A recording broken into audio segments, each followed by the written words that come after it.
Hello, everyone. Welcome back to another episode of ARRI Asia Hour. My name is Darlene, and I'm back here again as your moderator for today's session.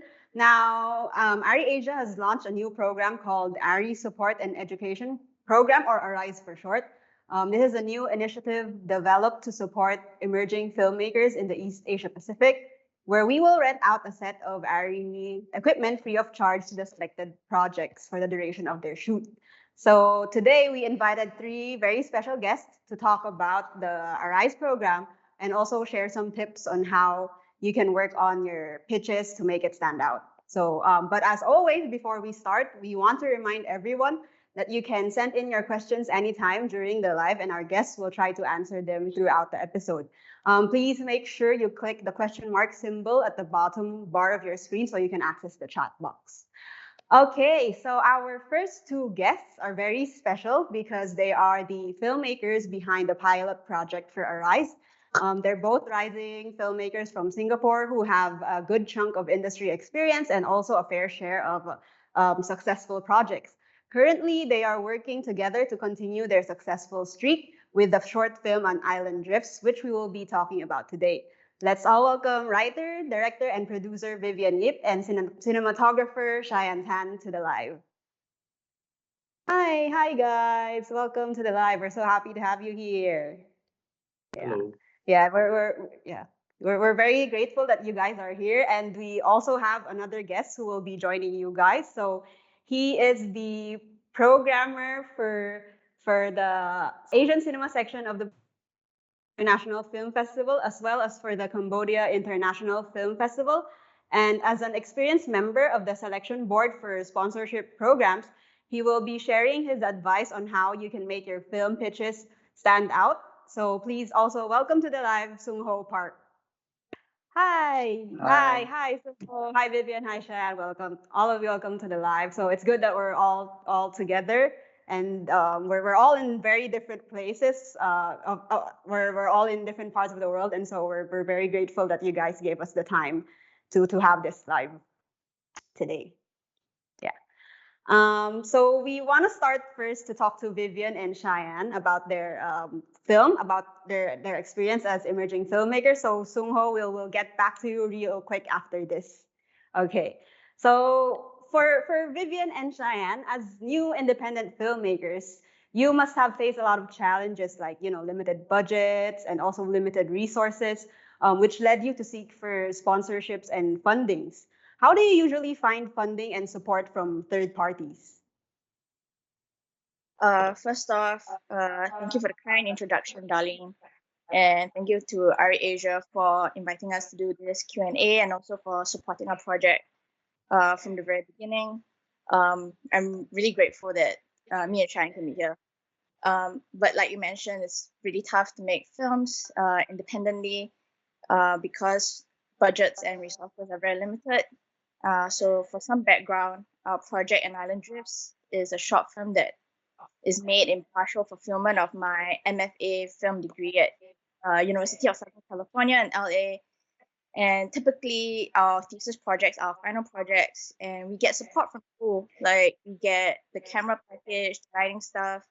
We can use stages, and also there are vendors in LA who would support independent filmmakers by giving large amounts of discounts. And other ways of getting funding here would be like matching grants, development grants, and writing grants as well. And you also can get tax incentives from the government and city council sometimes. And in post, you also can get finishing funds. I'll usually apply to these things and try to connect with people. It never really hurts to try. And I think by returning to Singapore to shoot my thesis, I did feel like I lost a lot of the network that I would be used to here. But thankfully, I actually blindly sent a proposal to ARRI Asia, and you guys very kindly responded, and I didn't expect a sponsorship. Yeah. So I think the lesson that I actually learned through this project is to always have like a pitch packet ready, whether it's like a visual lookbook or like your elevator pitch. just being ready to express, your log line, your synopsis, what your project's about, and why you're the right person to tell the story. I think it's good to have all this information in the recesses of your mind. You never know when you might meet the right person, and just to always know what and why you're doing uh, the project. And I think ultimately, at the end of the day, when you reach out to third parties and also people maybe it's your friends or your family, they want to support. They are not just supporting the project, but they are also supporting and investing in you as a person and as a filmmaker. And every little bit of help goes a long way in making the film. And you want to try to articulate your vision as best as you can. And I think this is also how I met Shyan, our cinematographer. I pitched to him at a local McDonald's one evening, and that's how he came to the project. And his years of experience really lifted up the project because he's very seasoned in the local industry, and I think he can better speak to the realities of finding funding and support in Singapore. Yeah, Cheyenne, maybe you want to talk about like how you helped Vivian with the rental houses and stuff. Yeah, I mean, shooting an independent film in Singapore is, I think, I mean, in terms of budget, it's really tough because we don't get a lot of fundings, we don't get a lot of grants. I mean, we have the IMDA grant from the government, but I think it's a very long process to get the grant, and I think they only give out like a limited number of grants every year. So shooting independent films in Singapore is really tough. So I think for what we did for Vivian's film is that I had to go and beg and borrow from local rental houses, so that they can give us a huge discount or partial sponsorship, for us to make this film. So you really need to have a very good relationship with the local rental houses. Then when passion projects like that arise, and then you can always talk to them and get some sort of sponsorship from them. Yeah, thank you for that. So, from what both of you said, I guess it means that you really have to build good relationships within the film industry. Even as a student like Vivian, she already built relationships and connections with some people. So this isn't really your first time to join sponsorship programs. We just want to know why you chose ARRI as one of the sponsors for your project, and also how did being sponsored by ARRI affect your film? At the outset, we always wanted to shoot with an ARRI camera, and for the quality and the final look that we were aiming for, it was really the best choice. And having the equipment sponsorship actually really allowed us to put the money elsewhere as well, where it's really desperately needed, and it helped us not compromise on our vision. And it was really a great collaboration with ARRI because they were very supportive. You guys have been very supportive along the way in prep, production, and post. And perhaps Cheyenne could talk more about the technical reasons why we went with the camera that you guys sponsored us. Yeah, I mean, as most filmmakers know, ARRI is kind of like the top of the line. So it's really a dream, for us to use the ARRI cameras for our short films. But most of the time, we don't really have the budget to do so because the equipment is expensive for rental, and usually for short films, the budget for equipment takes up like most of the budget of the whole film. So I mean, we were pretty lucky because we didn't know that ARRI Asia actually do a sponsorship. So we just like okay, since we are asking for sponsorship, why not we just try ARRI? We try for the best first, and then if we get rejected, then we just go down the line. And you guys got back, and oh, okay, wow, they do sponsorship. So we're actually very grateful and very lucky, that ARRI actually sponsor us for this shoot. Yeah, and I think we chose the Lexa Mini because we wanted a small form factor, because we are doing some handheld works, and we are working very closely with children. So I think the small form factor, allows me to actually go in closer to the actors without really intimidating them. Yeah. And we are shooting a lot of natural lighting conditions. So, with the amazing dynamic range that the Alexas provide, we can really just jump into different conditions, different lighting conditions, different situations, very fast. So, yeah. Yeah, we're very happy actually that you also sent us an email, sent us a proposal because you're actually sort of you and Ari and us Ari sort of like is the catalyst to why this program happened, and we also want to thank you for having Ari as your top of mind equipment, and also this is exactly as you said, this is exactly the reason why we made the ARRIse program, because we want to help emerging filmmakers with their budget, which as everyone knows, equipment really takes a lot of a filmmaker's budget. So we're doing what we can to help them. Okay. So now let's talk about what happens after you've done your film, after you've shot it, after you've edited it, when you have the final cut. We know it's very difficult to market and distribute your films. So, as you mentioned, An Island Drifts will be released soon. So, how do you plan to distribute it? Are you planning to use different channels, or have you been submitting to different film festivals? We just started submitting to film festivals. We hope to get into one where they have an in-person screening. So I'm kind of excited to see how Tribeca goes since they start today. And there are really many film festivals, different tiers, and each of them have their own requirements for premiere and all that stuff. And they also have their own character and their own audiences. So it's good to do your research even within the list of academy qualifying festivals. And there are also a lot of great niche festivals to discover. And there are a lot of online guides and resources to help that, we're studying up just to see which one fits the tone of a film. And also, I'm actually quite grateful to the school industry relations team and the professors who have been very instrumental in guiding this process. Because I guess most filmmakers don't really enjoy this marketing part of it. So it's really nice when like seasoned voices to help us out. And hopefully after our film has a good festival run, we can find a good home for it, like on a distribution platform, and or sales agent. And again, those will vary like by territory or like revenue share or like exclusivity or non-exclusivity. And the most important thing is we have a good relationship based on trust and like shared expectations with the agent when that time comes. Yeah, but for now we are in the midst of applying for festivals. Thanks.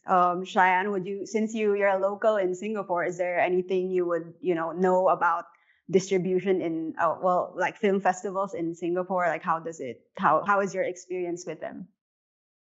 Actually, I'm not too sure about the distribution part of films, but I mean, like I think for most filmmakers, we always try to send for the top few festivals first, and then after all these festivals run, then we'll come back to Singapore, because Singapore Film Festival is like it only happens at the end of the year. So it's just nice. You go out for a tour and then you come back, and it's like a homecoming. Then you end at the Singapore Film Festival. Yeah. Great. Okay, thank you for sharing that. But now that we're in the topic of film festivals, I think Sung Ho would love to share some tips with us on how to make your film pitches, your submissions, stand out and impress selection committee. So let's bring him back to the live, and then we'll bring everyone together after the Q&A. Okay. So Sung Ho, is he? Yeah. Hi. So we all know that you have a lot of experience with film festivals as a part of the selection committee. Could you share more about how the process is, how you screen and how you judge these applications, or like also how who makes up these judges with you? Sure. Well, as a programmer for film festival, my duty is to select the finalized films to the official selection, but also because Busan has some sponsorship programs such as Asian Project Market or Asian Cinema Fund, I'm also get involved with selecting those upcoming projects as well. And when I'm selecting films, I mean finalized films, is pretty much simpler because I might or might not have pre-selectors, and then I choose what is the best. But for the pitching projects, it's a little bit different because I am more like um, focused on aesthetic elements of the film. But also for the selection committee for pitching projects, we also have such as more experienced filmmakers, like producers or other directors as well, because they are the ones who can judge and evaluate if the film can be really made or just be put and locked in a drawer. Also, they can see how the budget plan is realistic and also what kind of audience they are targeting and how many audience and they are aiming. Also, sometimes they or me too. Sometimes we evaluate the details of the storytelling when the script is ready. But also, of course, we consider the cultural, social, economical background of the stories, and most importantly, how they will raise funding. Because even if it's a great idea, if the plan to raise the funding is not realistic, it might take very, very long time. Even if the plan is perfect, it takes very long time. Because in Asia, not like in Europe, we don't have so much sponsorship program for filmmakers, especially for young and new filmmakers. That's which is very essential to recruit the next generation filmmakers for the sustainable development of the industry. That's why I think ARRI, through this ARRIse program, is doing a great job. Right. Thank you for saying that. That's big coming from someone who's been a part of the film festival circuit for a very long time. One more question that we want to ask you is you receive hundreds of applications every time for film festivals. What's the first thing you usually look at when you look at a submission, and what is your advice to these applicants to make their submission stand out? Okay. First of all, when I select a film, well, I just see the aesthetic elements and how best they are. But again, for the pitching projects, honestly, I also check if the pitching project is sponsored by other organizations or companies first, because if you get, you might take, it might take very long time to get the first sponsorship. But once you get your first sponsorship, it might be much easier for you to attract other sponsors and financiers. But for Busan Festival, I'm not really looking for. What I'm really looking for is something unearthed, like something hidden and undiscovered yet, but worth be sponsored. And of course, uh, the projects might or might not have visual elements ready. But even if you don't have like some footages you shot already, I think it's important to explain that what visual concept you have, because it tells a lot besides of the documents. Of course, the documents also have to be very well written, especially in good English as much as possible. But that doesn't always need to be very thick. I mean, it's more difficult to impact your target with less words. So I don't like hundreds of pages of documents, but even like less than 10 pages, you can impress your potential future audience. Then again, I want to tell you that when you are pitching or when you are writing down on your proposal, I always want you to remember that you are actually approaching the potential audience in the future. So don't be afraid. I mean, I'm not like a very sarcastic juror or whatever. I am your future audience. So you can practice first with your family or your close friends. And when you keep doing this again and again, you learn from their reactions, their first reactions. So you can develop your ideas better. And also, there are many kinds of pitching, but they vary in time management. Nowadays, like 7 minutes pitching is unpopular, but it can be like 3 minutes, 5 minutes, 10 minutes, or even 20 minutes. So you should be ready for whatever time you are given. It can be only 10 or 30 seconds as well. That's all I wanted to say so far. I will welcome your questions. Thank you so much for that, Sumo. I hope you actually shared a lot, and it's very, very informative. And I hope some of our audience took notes because you actually shared very, very good points. And now I think we have a lot of questions already. So let's bring everyone all together so we can answer these questions. Okay, actually, the first question we have is for Vivian and Shyan. Could you explain? It's from Hiranya. Could you explain more on co-production tax incentives in Singapore for Singapore Film Commission Fund? I'm not sure. Well, maybe you will be able to understand what or to answer the question. Actually, I didn't get tax incentive from Singapore, but I understand we can get it in different cities in America, like Atlanta. That's why some shows move out there to shoot. Maybe Cheyenne, would you know about Singapore tax incentives? I'm not too sure about tax incentives in Singapore. I also don't really hear about it that often. Yeah. Can I interrupt? Okay. Oh, Sumo knows. I think. Not exactly the tax rebate, but Singapore's IMDA has a Singapore Southeast Asian Co-Production Fund. So annually, there's like maybe 6 to 8 or 10 projects. It depends on the quality of the submissions, of course. And they sponsor a certain amount of money.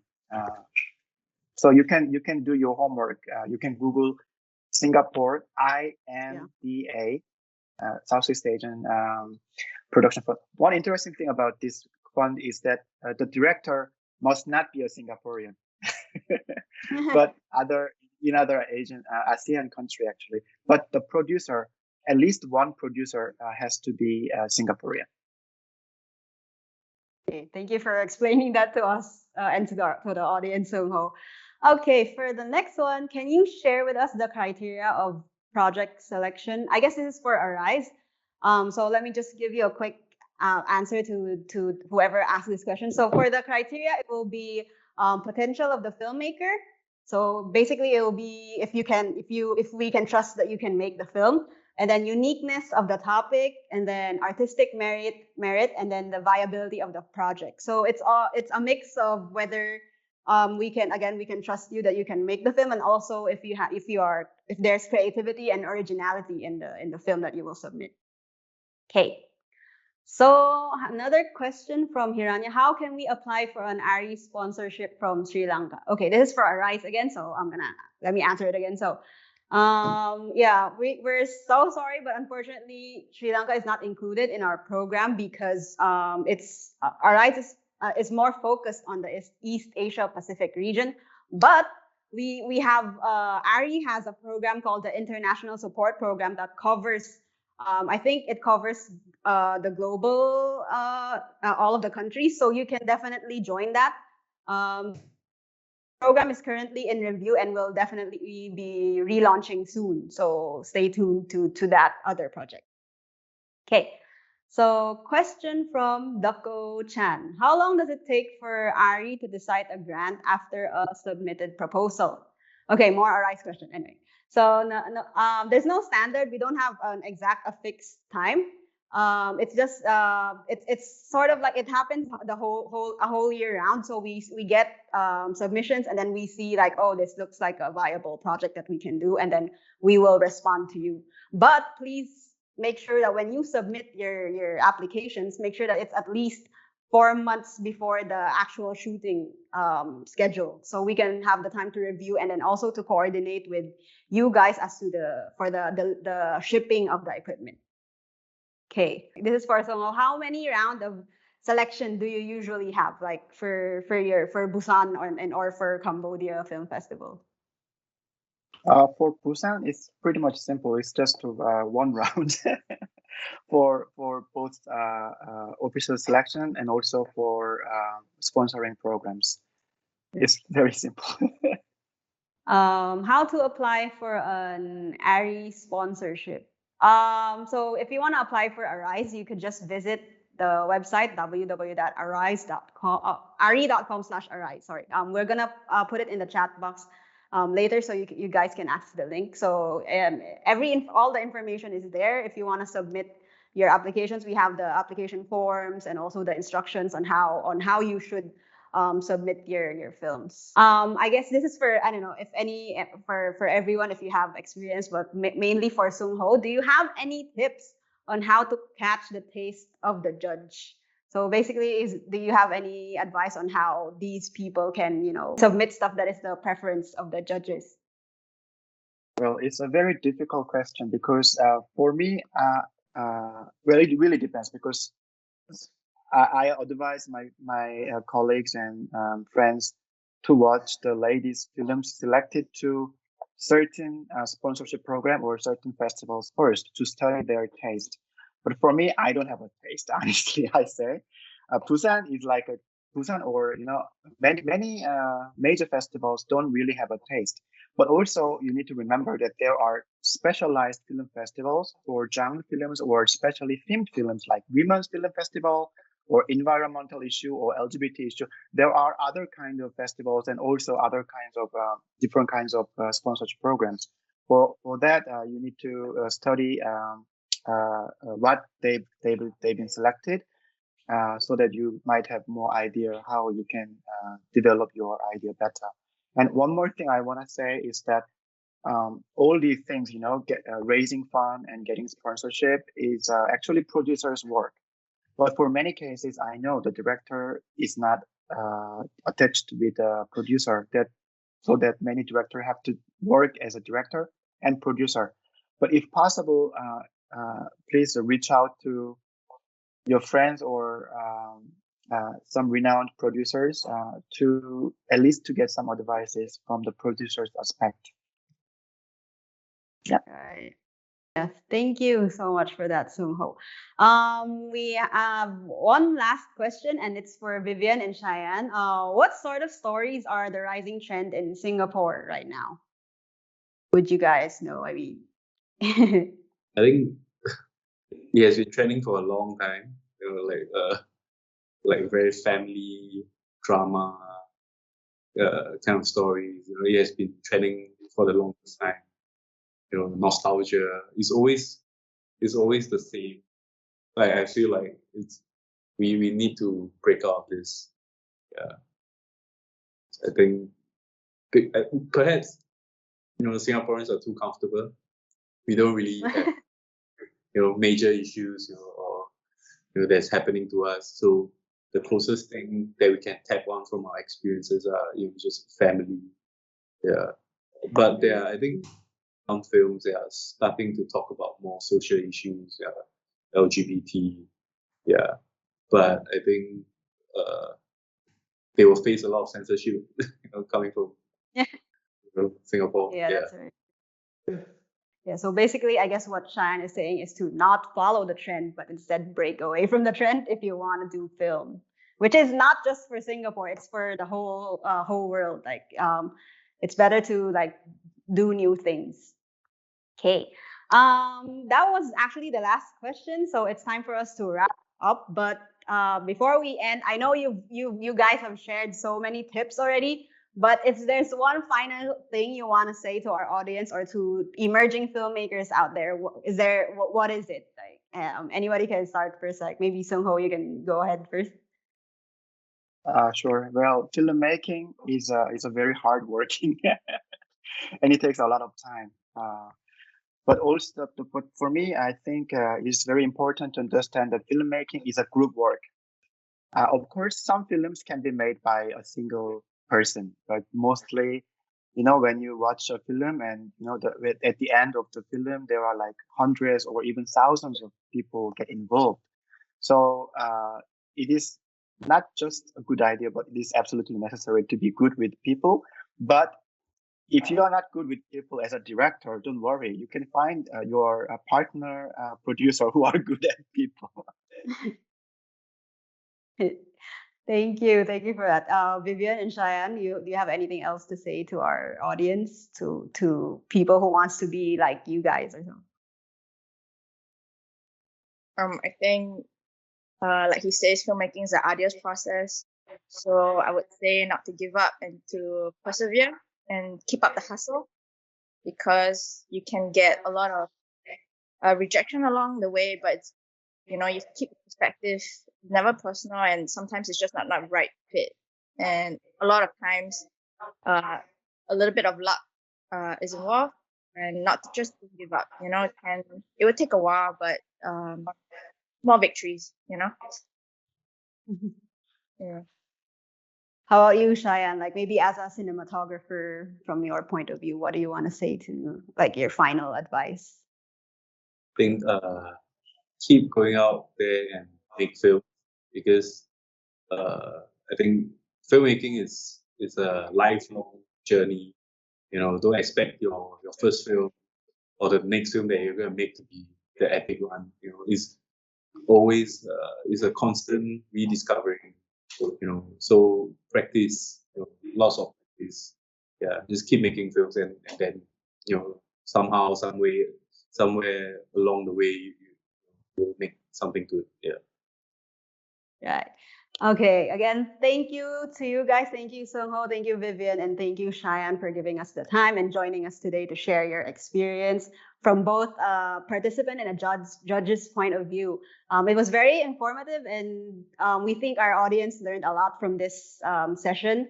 And we wish all three of you good luck in your next projects and in your future jobs or yeah. So we want also to thank our audience for joining us today and for sending in your questions. We hope you enjoyed today's episode. Just a reminder to everyone, the submission for our ARRIse program already coming in. And we really encourage other emerging filmmakers and indie filmmakers to do the same thing and to submit to the ARRIse program. If you have more questions about it, you can message us at our social media pages, or just go to the ARRIse webpage on arri.com to know more about the requirements, the application process, and the submission details. We'll post the link in the chat box so you can check it out. Last but not the least, please do not forget to follow us on Instagram and on Facebook, because we will be posting this episode there soon so you guys can rewatch it. All right, that's it. Stay tuned to the next ARRI Asia Hour and see you all guys soon. Bye.